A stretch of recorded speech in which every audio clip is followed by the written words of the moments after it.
I launched Coaching Week and I got 1,400 members in 5 days. Crazy. You're going to be watching a blade of grass grow. That is how organic traffic is working right now. Here's still my thoughts. This is a fluke. I got lucky. I will never be able to. I'd pay $57 for $800, sale. Lifetime value, Yeah. This is experiment. I'm going to the casino. How much am I willing to lose at the casino?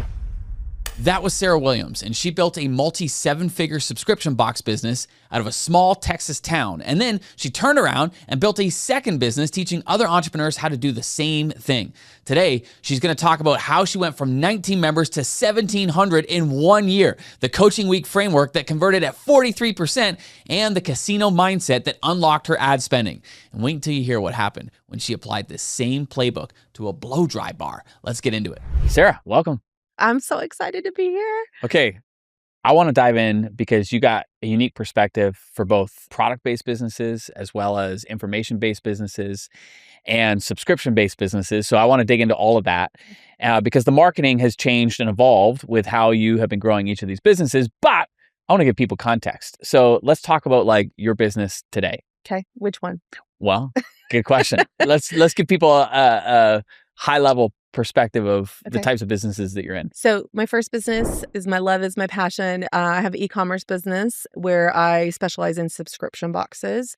And for 2026, we're going to go all in with subscription boxes. I'm no longer selling any more collections, any more one-off. We're just going to focus on that reoccurring revenue this year. And I'm pretty excited about that. And that's been your bread and butter because what is also interesting for people is it started off as a retail store. Yeah, so I had a physical brick and mortar store that did well in my seemingly mid-sized town. But when I introduced the subscription box, within just a few years, it just completely lapsed the revenue I was doing in my brick and mortar store. And now it does 80% of my revenue yearly, which is amazing because it's revenue I can count on every single month. So for all the retail stores out there, how did you make that shift from selling in just one local location to selling, nationwide? Well, the subscription box was the only product I had online. Like I didn't have an e-commerce store at that time either.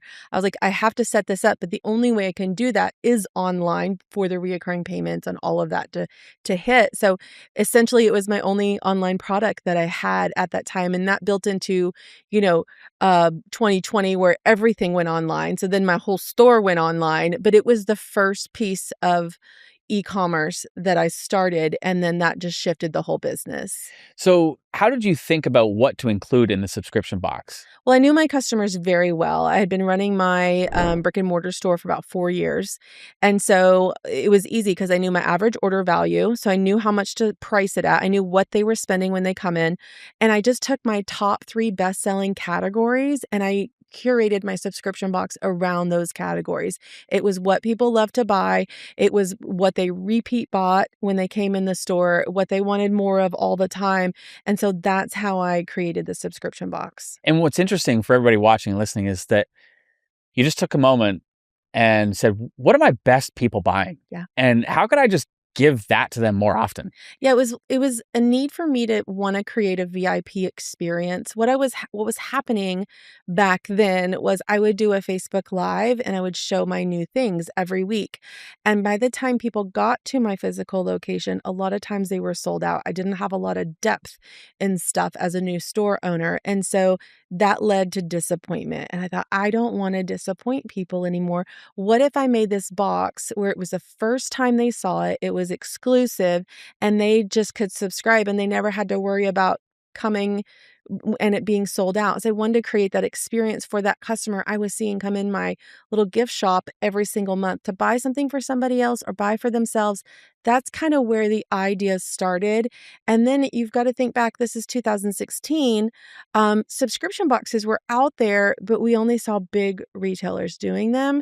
And so it just made me really wonder if this is something I could do as a small business.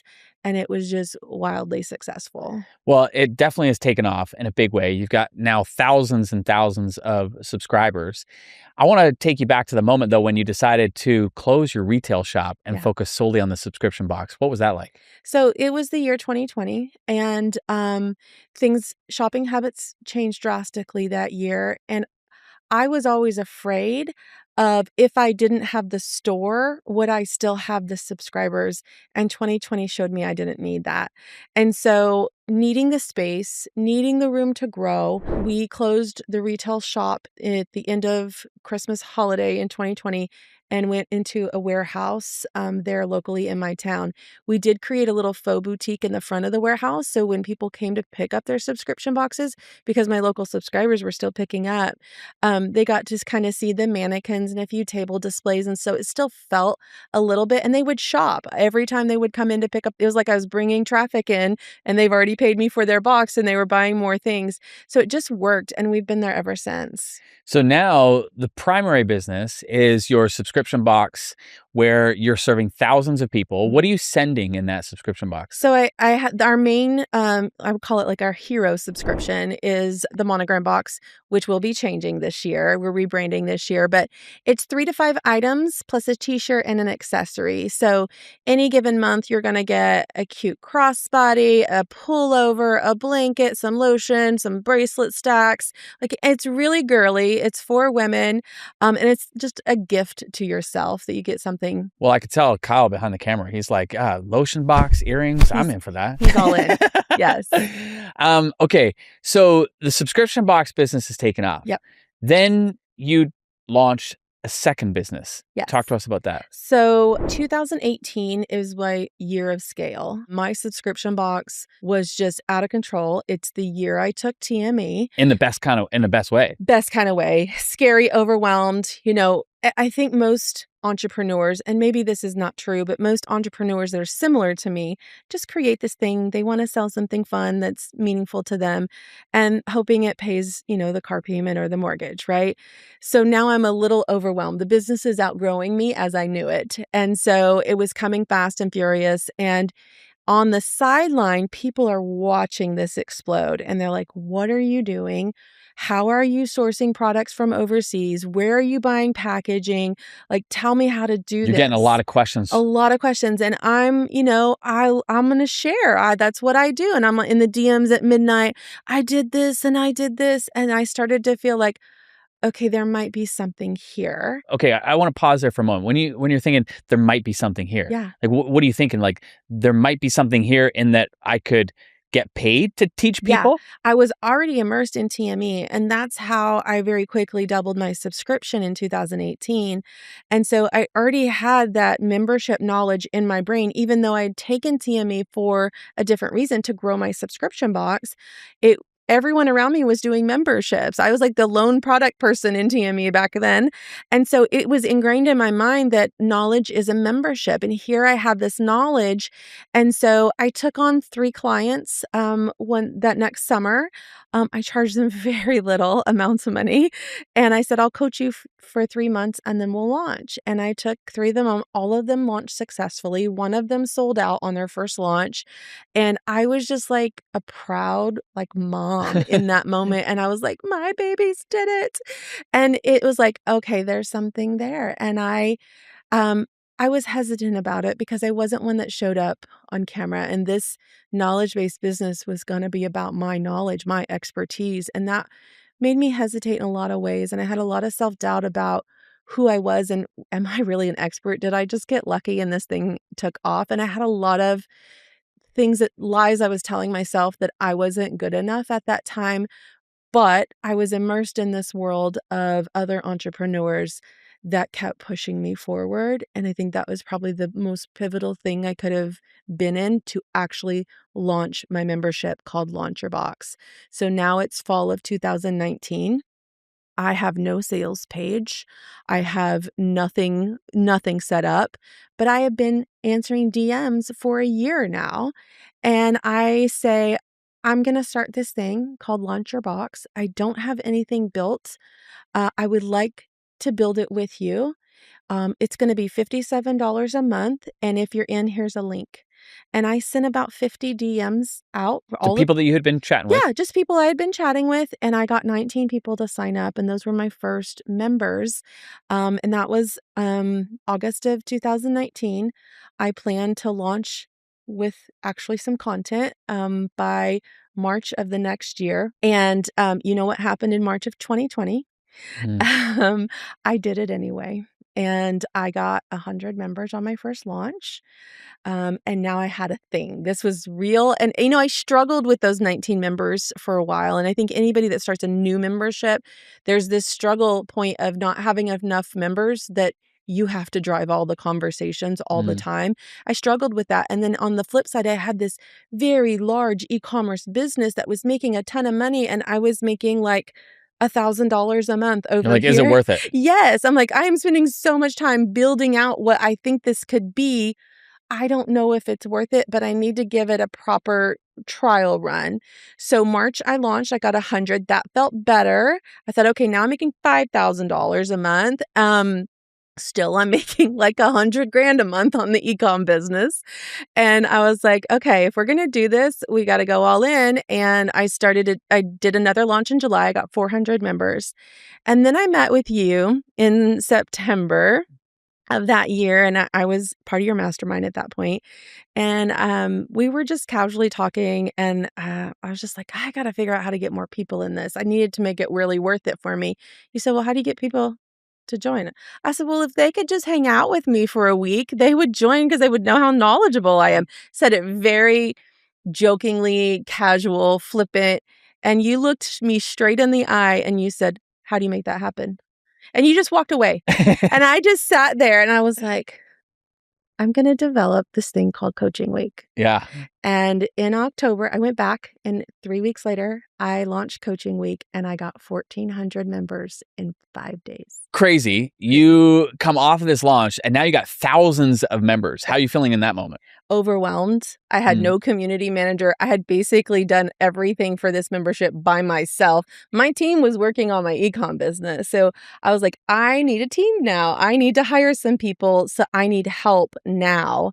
Because now, like at that point, like this is Legit. really legit. Like hmm you said, you added 1,400 members at that point. Yes. So plus all the members before. Ended up, my total was 1,700 by October. 19 starting the year, 1,700 by the end of the year. And so when I'm doing some back of the napkin math Yeah. here, like we're talking what, close to $80,000-$90,000 a month? It was more than 100. Yeah. hmm So now that business is surpassing your e-com Yes. business. Yes, and it's freaking me out a little bit, like, am I up for this? Can I do this? I don't, but I had the knowledge of building a membership because that's basically what my subscription box was. It's just a membership with physical products. And so it was like, okay, this is what we need to do. I need to get someone to build me, a course on the back end of my membership. I need to have a place for people to go. We were running everything from a Facebook group at this time. Like, it was so pieced together because I didn't even know if it was going to be legit yet. I wanted to give it enough time, but I had no idea what Coaching Week was going to do for me. And then I turned right around in March of the next year, and here's still my thoughts. This is a fluke. I got lucky. I will never be able to Doubting do yourself. this again. Yeah. And I ran the exact same launch in March, and I got almost 1,000 members again. Crazy. hmm There's so much to unpack. I want to talk about like what specifically you did during Coaching Week because you've really innovated hmm for our whole community in that way. So I want to talk about that. I also want to talk about like the imposter syndrome that you felt for the first time being the face of an educational brand. Yeah. I think a lot of people underestimate how much value that they're able to bring to others. Yeah. And I think that there are a lot of clues along the way. One of the big clues was that people were pinging you constantly, asking you questions. How are you growing your subscription business? And oftentimes we can just, take that in and we want to be helpful and nice and respond and so forth. And yes, I want to encourage people to do that.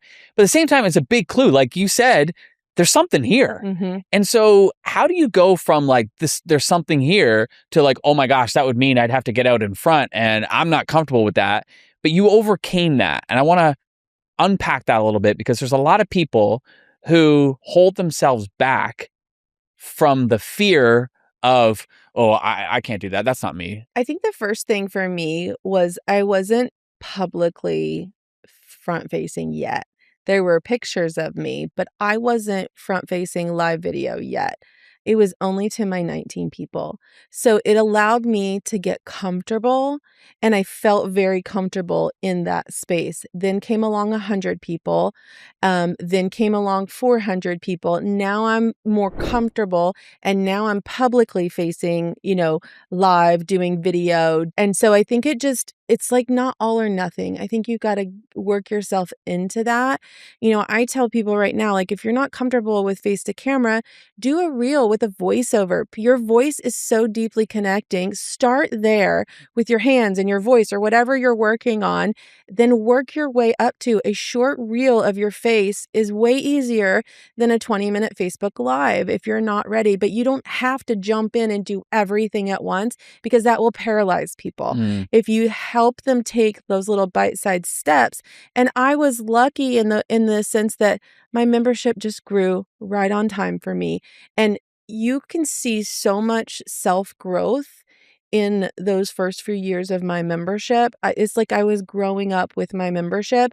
I was learning how to step into who I was and be confident with that. No matter what size I was, no matter how I felt about myself, I was slowly becoming comfortable, because it wasn't about what I look like. It was about the knowledge that I had. That's why people were watching me. They wanted to hear what I had to say, not what I look like. It's a really important lesson for everybody. One of my mentors used to say to me, don't go into it, grow into it. You told me that too. Yeah. You told me that in that massive launch when I was about to shut everything down because I was so overwhelmed. You also said, this is not happening to you. This is happening for you. And that hit me. You also did something, and I don't know if you remember this. I wanted to close cart. I was so overwhelmed. You sat there and wrote me 2 emails. You're not closing cart, and I'm going to write you 2 emails. And you sat there and you wrote 2 emails with me to send out to get more members. And I was like, it was just so powerful, because I was doubting that I was capable of handling all these members. And you're like, go. And so but you didn't just tell me to go. You told me how to go. And that helped me finish really strong in that moment. And it was the support that I needed at that time. I was not confident in what I was doing in that moment. It's interesting because I've experienced these moments myself where you have to borrow the confidence of somebody else. Yes. And, I've experienced it, so I can recognize it in those moments. And like you were saying, there was that limiting belief, like, oh my gosh, I'm overwhelmed. I can't handle this. I'm going to shut it down. Yeah. And it's like, whoa, whoa, whoa, whoa, whoa, whoa. Like you got a good thing going here. Like, time out. Like, let's just get through this. Like, but there's so much to unpack. The big thing I want to unpack from a marketing perspective is this coaching week.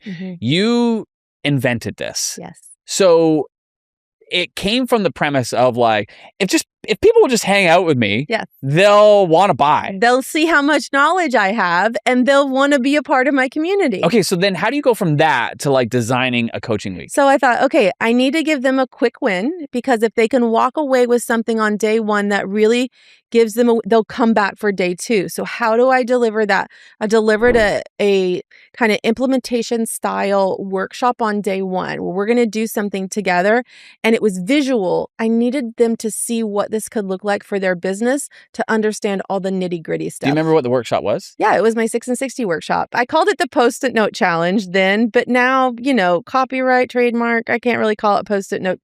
But it was a Post-it Note challenge, and it was something I did in my own subscription business. So explain it, unpack it. So basically, I walk you through an exercise where we brainstorm on Post-its, and then we build subscription boxes off the products you put on the Post-its. Because that's one of the big questions people have. Is like, well, what do I actually provide inside my subscription box? Yeah, so I think some hands-on learning that gets them doing it. You don't want them to just sit there and watch on Zoom.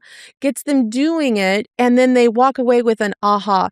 In that moment, we brainstormed 6 months of subscription boxes with everybody in that room, and there were thousands, and it gave them the aha that, oh, this is what this would look like for me, and now I'm ready for more. It's like, it's that step to this idea becoming real. Yes, that's what it was. And you just have to, how does it fit in their life or their business. And if you can show them that on day one, you've got them hooked. So then day 2 was all about, let's organize this into your next steps. So we did all this work on Sunday night. Now, Tuesday morning, we're going to take this and I'm going to drill down. Here's what you do next. So you know there's a path. Like, you don't want them to stop. Day 3, and I did these every other day. I felt like they needed a little breathing room. And if they couldn't join me live, it gave them time to catch up.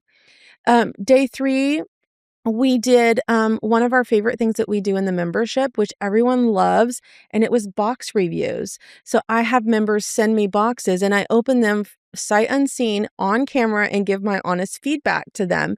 And so I had 12 members send me boxes for that particular. They loved it. It also gives them another visualization of what their box could be. And also gives you a chance to talk about the membership without, quote, selling the membership. Yes, they got to see what kind of coach I am based on the feedback I'm giving from these subscription boxes. And they were all different industries, so they could kind of see themselves with that type of box. And I think the other important thing is that they're experiencing what it would be like if they were in the membership, because that's something that you do in the membership. I do, in the membership. And that was one of my biggest takeaways from you when you were sharing this, was that it's not just about teaching stuff. It's like, get them to experience what it's like to be a member. Yeah. And this is a good example of that. And basically, I had taken my 4 deliverables in my monthly membership and put them into a week.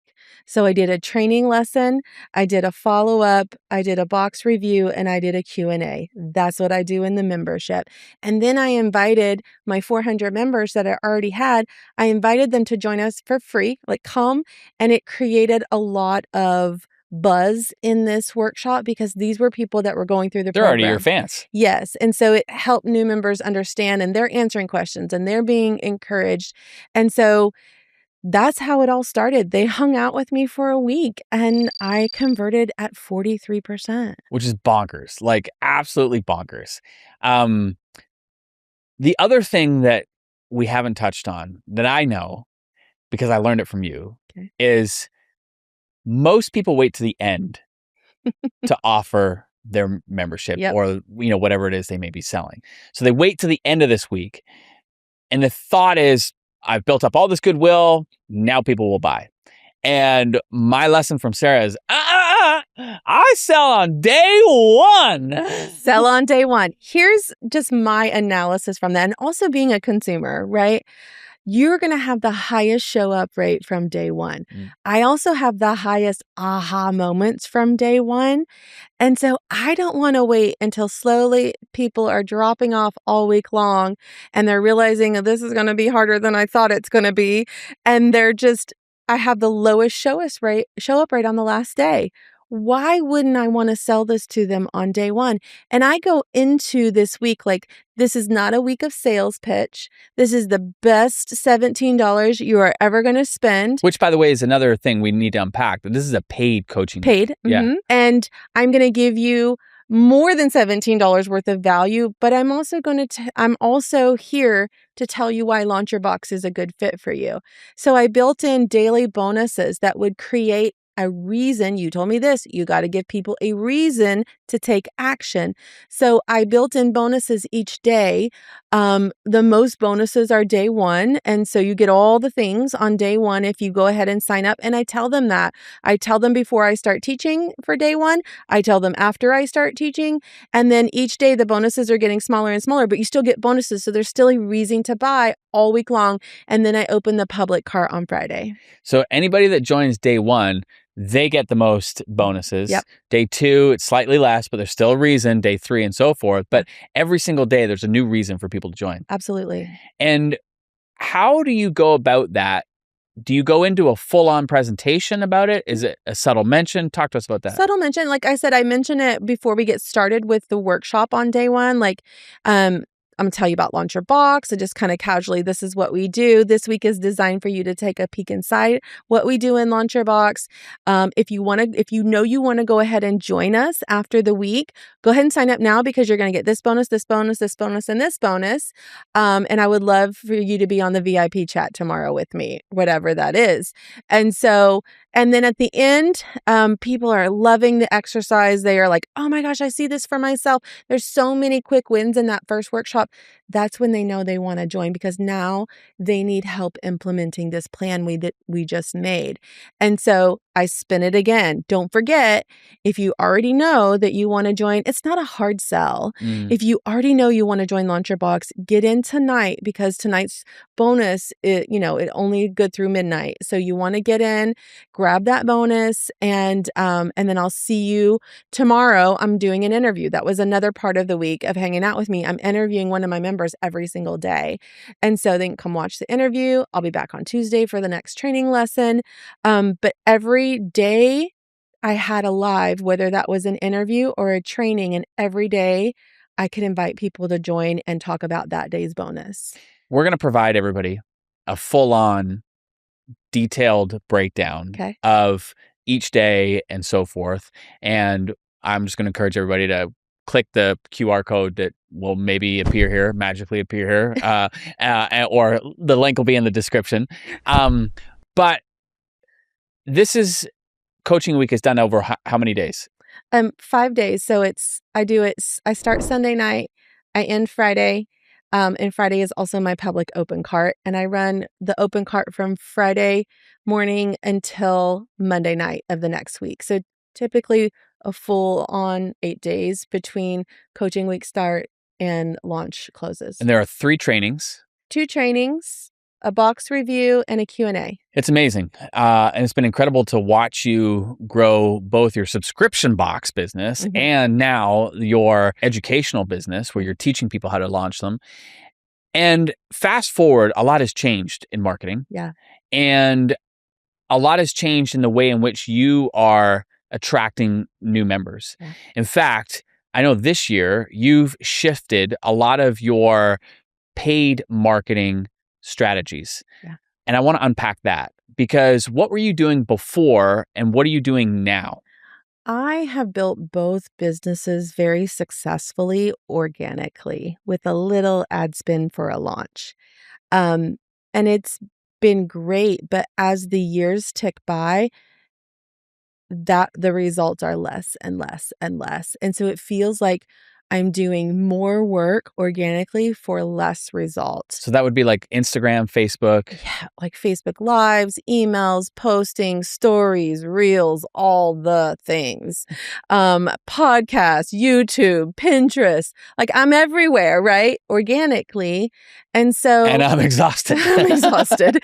And it's hard because I built these really successful businesses organically, but that's not working anymore. And it's just been like the slow dying thing. I was going to say a dying cow, but I don't even know what that is. But it's just been slow. And I've just had to realize, okay, this is not going to work organically anymore. You're going to be watching a blade of grass grow. That is how organic traffic is working right now.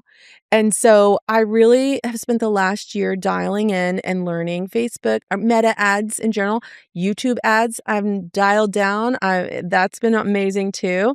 And so what I'm learning is that it takes a little bit more money than I wanted to spend, but the results have been incredible. And if I don't post today, if I don't go live today, if I don't do a new YouTube video, it's not going to all come crashing down. I can really just focus on ads. Now, I'm doing all the things still because it's my security blanket and I don't want to not do that. I want to have content for people when they come to my pages, but I don't have to jump through the hoops of doing all the organic stuff and seeing like a minuscule result from it.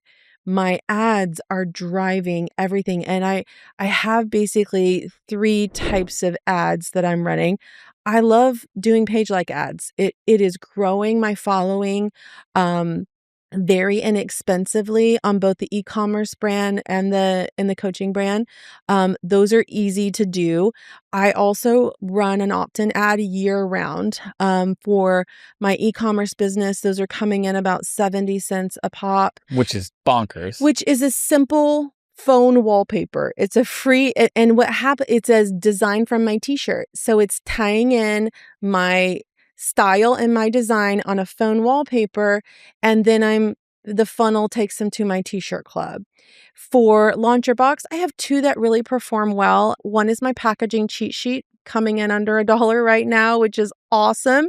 The other one is it's a SLO, and that's coming in about $17, which is the price of it. So it's kind of just paying for itself. Those are highly qualified leads right there. So I leave that one running as well. And then there's my sales ads. And I think that I've been in such a habit of only running ads when I'm launching that I haven't realized the effectiveness of keeping ads running all the time. And because I would do organic and then I would launch, and then I would do organic and then I would launch. And so now what I've realized with both businesses is that I don't have to just launch to get new people. Been working on the e-commerce business mostly because we're shifting to a fulfillment center this year, and I just need a little more bandwidth back for myself. And so I've been testing an ad strategy, and all I did was I'm $200 a day. And I'm getting anywhere from 3 to 8 new subscribers a day with $200. Like if I could pay you $200 for me not to have to go live and do the posts and do all the things today, I would pay you $200. That's what's happening. And so And I got to point out, because this is really important, you're at pretty much break even at month one. Mm-hmm. And your average lifetime that people stay is 17, almost 18 months. Yes. So you're break even on month one, and then there's 17 months of pure profit from that point forward. Yeah. I think that's the benefit for any product-based business. Like, you have to go get the sale every time. And when you think about your customer, how many times does that customer come back 17 times? And how long does that take? With your subscription, you acquire them one time, and then they're paying you for 17 months, and you don't have to do a whole lot but keep them happy. And so it's not like if I have a Valentine's collection and I'm running ads to that collection and I'm paying and they're getting a few sales, and then I got to run the Easter collection, and it's just a one-time sale, and that profit is dwindling because I'm having to pay for that ad every purchase. And so that's where the subscription really comes into play, is that it's fueling itself. And so when you look at that acquisition cost, you're like, well, duh, I'd pay $57 for $800, sale. Lifetime value, yeah. And so it's just been a very big eye-opener for me to lean into the paid, advertising and not kill myself with organic. The other thing I want to touch on is that you decided to bring your ad management in-house and you wanted to have control over that. Yeah. What was behind that decision? I think the last couple of years, I've gone through a few different ads managers or ad strategists that just don't feel like a good fit. They start off hot and heavy and everything's gravy, and then it just kind of dies down. And I think it's hard when you're handing somebody a chunk of money and you're hoping that they do right by your money. And if you don't know enough about ads manager or running your ads, you don't know what to look for. And I felt myself being in that position where I don't know if they're doing their job. I don't know if we're optimizing the best that we can. I don't know if this strategy is working because I really don't know how to read the results in Meta Ads Manager. And so I was like, this is not good for my business. Like, I need to, even if I'm not the one doing it, I really need to pull back and understand this. It's that important. It's that important. And so when I started to do that, I started to really enjoy it. I feel like sometimes my personality is a little bit obsessive. Like, when I find something I like, I'm like all in, like I'm all in, like it's now or never. And so I found myself doing that with, ads, ads training, and I just tested. And here's the other thing. You always say everything you do in your business is an experiment. And so I just kept telling myself, this is experiment. I'm going to the casino. How much am I willing to lose at the casino? Really, this is how I was treating it. Like, okay, we're going to test this. It might work. It might not. And I'm not going to get in my head about it not working because I'm learning, right? And I don't have any expectations that anything's going to work. So I'm just in there learning and playing around and like, oh my gosh, that worked. Let's scale it. Oh my goodness, let's try it on something else. And so I just found myself learning and teaching myself. And then I'm taking some education and I'm like, yes, this makes sense. And I feel so confident about it now. I don't want anybody else touching it. And it's especially the amount of money that we spend as entrepreneurs at a high level. Like we're giving someone 10, 50, 100K to here you go. Can you make this? Can you multiply that for me? I have control of that. And that makes me feel very confident as a business owner. And I think it's something that, I'm not techie, I'm not analytical. I am creative through and through. My heart is creative, my brain is created. So it feels misaligned, but it really feels like such a confidence boost that I could tackle something that analytical in my business and really love it. So it's about growth as a person. And there's a couple big lessons there. Like one, when you are experimenting, as you said, you're unattached to the outcome. Yes. You've gotten to that point where you're just like, okay, this is an experiment. Mhm. If it works, amazing. If it doesn't, I'm going to learn something. But you have specifically allocated money to be able to experiment. Yes. So in your mind, it's just like you've already set that aside and you're not attached to it at that point. Right. It's not like this has to work or I'm broke. Because when you get in that situation, it's almost like a desperation and you're just panicking. And you make bad decisions. You make bad decisions. And so it's like, okay, I'm going to take $1,000. And I didn't start off big. Like, I'm going to take $1,000 this month and I'm going to test some sales ads. I'm going to test some opt-in ads. Whatever you're trying with. And I would start with the lower cost ones. Like, get your feet wet with some opt-in ads that are going to come in lower, or video view ads or engagement ads before you go straight to sales ads, because you got to have money for the sales ads to have conversions. So it's like trying something at a lower dollar before you go in with a sales conversion ad. And now those budgets have increased. Yes. Now it's not just starting with $1,000, but we're talking hundreds of thousands of dollars. Yeah. How did you make that leap? Because you were never spending. Oh no. On ads Like before. if you know me, you know that like I'm hoarding money in the mattress, right? So it's like it's one of those confidence builders. When you start something small, maybe it's $10 a day, and you see that it's working, you're not afraid to go to $30 a day. And so I think you build your confidence up, you build your knowledge up, and then, let's go spend $100,000. I know what my CPAs are. I know what my data shows me. I know what my threshold is on acquisition costs. Like, let's try it. Let's test this, because I know the results compound when you have a membership or a subscription. It's not a one and done. So if I can get results this month and I can get results next month, this income is going to compound for me. It's not just going to pay you this month. No. And I think that's what you have to remind yourself when you've got a membership, you've got a subscription, like this is a long-term play. Did I make any money off of the ads I'm spending for Framed right now? No, but I am next month. I'm going to have an extra $10,000 recurring revenue starting next month. And remember what you said, I'm going to have that for another 17 months. And if I can do that again next month, now I've got an extra $20,000 in month 3. And then if I can do this again in month 3, now I have an extra $30,000 in month 4. So it just starts to compound. And that's where you see the relief in the funds. It's paying for itself now. And even if it's not paying for yourself, like my CPAs are higher for my membership than they are for my product business. But I know if I can sell the membership and hopefully an upsell, and in month 3, I'm going to be profitable. Yeah, it might hurt a little bit in month 1 and 2, but again, it's compounding. So if I can do that again and then do that again, it's going to start compounding on each other. And that's where the confidence comes in when you see it working. Don't be afraid to let it fail. You learned something and you didn't lose a lot of money. But when it's working, you're building your knowledge and your confidence to keep growing that number. You know what's beautiful? What's that? It's just hearing the confidence in you. Yeah.